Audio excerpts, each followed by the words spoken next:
Webinars, the 5 Pilgrim Keys, Embedding the Keys in Stone. And I'm glad you're watching this because it will really expand your appreciation for the keys themselves. Well, the Founding Fathers had a tremendous respect for the Forefathers.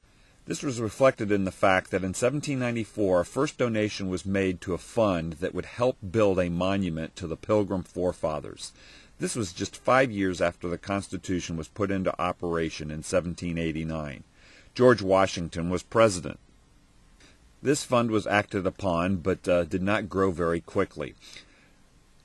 25 years later, at the bicentennial celebration, that is the 200-year celebration of the Pilgrim's Landing of 1620, Daniel Webster, a well-known statesman of the time, had gathered with Americans at Plymouth Rock to celebrate this bicentennial, and he was the keynote speaker, and he reminded those in attendance of this nation's origins. He said this: "Let us not forget the religious character of our origin. Our fathers were brought hither by their high veneration for the Christian religion.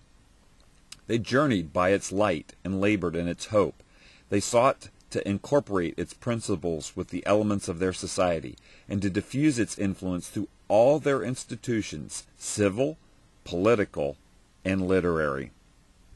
What he was saying is that the Pilgrims were living by a comprehensive biblical worldview that influenced all their life and activities. Well, some additional years passed. In 1824, Pilgrim Hall was dedicated as a museum, but still no action on a monument to the Forefathers. In 1849, finally a plan was presented, and by 1855, Hammett Billings was chosen as architect.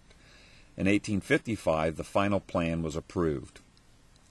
Hammett Billings was God's man for the job. He had a strong Christian faith, so he understood both biblical truth as well as the Pilgrims in their journey.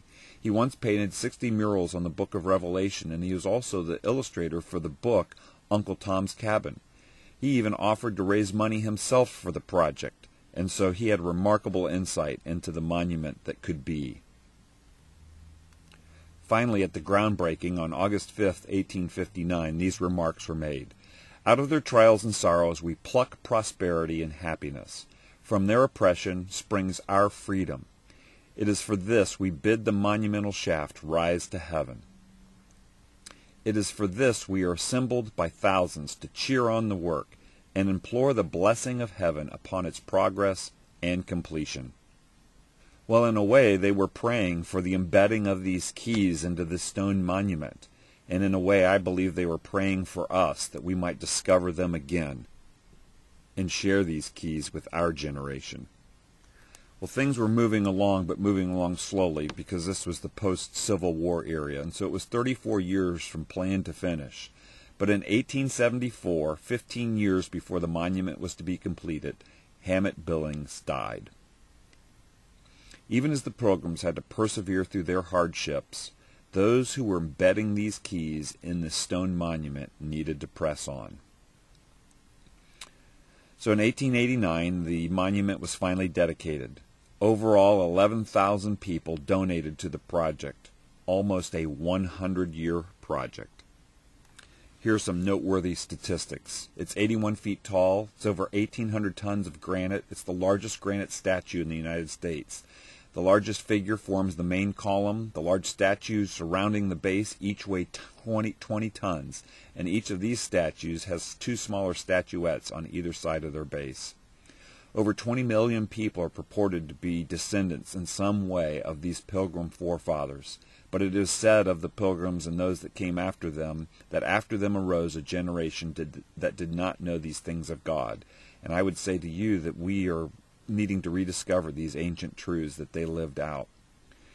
The generation of just over 100 years ago that finished this monument said this: "This is erected by a grateful people in remembrance of their labors, sacrifices, and sufferings for the cause of civil and religious liberty."